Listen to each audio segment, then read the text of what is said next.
Well, the new year often brings the hope of fresh starts, the promise of a better you, but how often do you actually keep your resolutions? Joining me now is Dr. Malathi Srinivasan with Stanford Healthcare. Thanks for coming back on. Thank you so much. Great to be here. Okay, so I love that we're talking resolutions. I know. Last year I made the resolution to get better about texting my friends back because I'm really bad about it. That's great. I feel like it hasn't been a fail.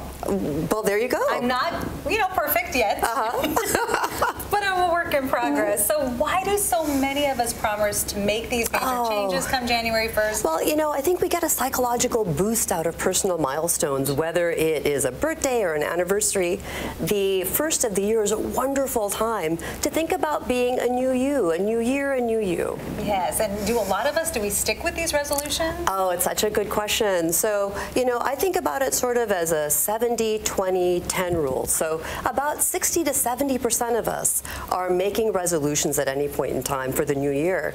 But by mid-February, only about 20% of us are keeping them, and 10% of us actually reach our goals. But 20% is not bad for starting and sticking with a resolution. Yeah, that's not too bad. Why do resolutions fail? Well, we make resolutions about things that are very important to us. So things about health, for instance, about half of us are making resolutions on health, on finances, on exercise, on diet, and then the rest of it has to do with social things, picking up a new hobby, staying more connected with your friends and family. And they fail for a lot of reasons, because mainly we're human and we like to have fun, and deferring gratification is very difficult. So, a lot of our goals are first sometimes very unrealistic. So shooting for the moon is terrific if you can actually achieve that moon landing. We often don't build in accountability for ourselves. We don't plan, we don't make time. So a lot of the practical reasons that our brain that's trying to seek pleasure and be happy is trying to make changes that we really don't want to make. So we've got to figure out, we've got to use what we know about behavioral science and cognitive neuroscience to be able to make those positive changes. Yeah, you always know when it's the 1st of January because you go into the stores and all of the, weight equipment, it's all out. diet things are all by the front of the store. So eating healthier and talking diets, that seems to be a big resolution. It is indeed. A lot of people have every year. Does one diet work better than the other? Well, the data shows that actually one does not work better than the other. What really works is finding something that you can live with, that you can stick with. So whether it's a high protein, high carbohydrate, high fat, low fat diet, all of the head-to-head studies show that if you can find a diet that works for you and stick with it, you actually will do okay.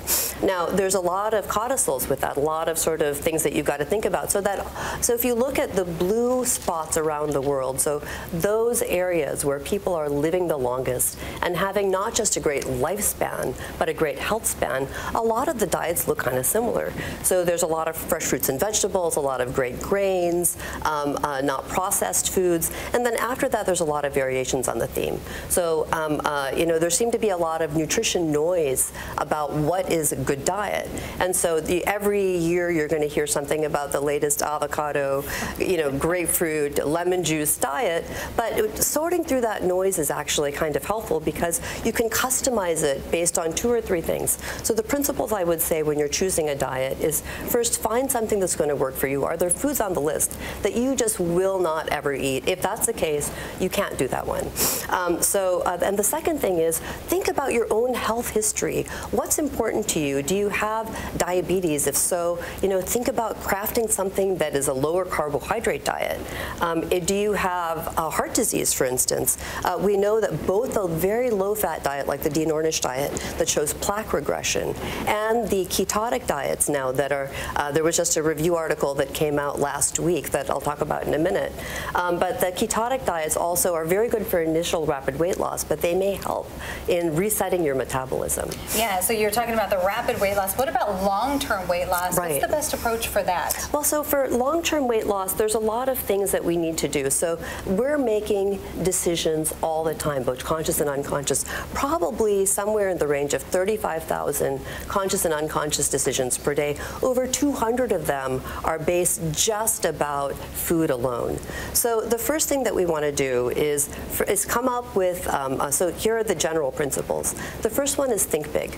All of the data shows that if you can can set a goal for yourself that is a very big goal, you're more likely to get at least partway there. There's some very good studies having to do with the number of steps that people walked, and people who set a very high goal for themselves versus a medium or low goal were stepping about 1,300 steps more than they would have otherwise in comparison to people who are just doing 500 or 600. And the second thing is, we know that we can't change everything all at the same time. Sure. So the second thing is to start small. So think big, but start small. And make changes that are sustainable, that you're actually going to be able to do over time. The third thing I would say is really understand yourself. Why is this goal important to you? What's worked for you? What hasn't worked for you? Understanding the why and why not of yourself and being able to self-reflect a little bit is going to get you a large part of the way there. And I love that you say celebrate each little win, even if it's small. You've got to celebrate the wins. You've got to build an accountability. You've got to celebrate the wins. We are reward-driven people. There's different ways of celebrating the win. One is to recast your goal so that every single thing you do is a win. So for instance, instead of saying, I want to lose 20 pounds, rather say, I want to embrace really healthy, tasty food. And the other is giving yourself little rewards along the way. And the most important thing is to just not give up. And although the new year is a time for a new you, every day is the opportunity to be able to reset and reflect. That's very true. And being kind to yourself, being really kind to yourself, and having gratitude for the things that you're doing it's just critical. Well, such wonderful advice there. Thank you so much for coming on and talking about these New Year's resolutions. We can do it. We can do it, right? We can absolutely do it. Okay, thank you so much. Well, still ahead this morning on CBS.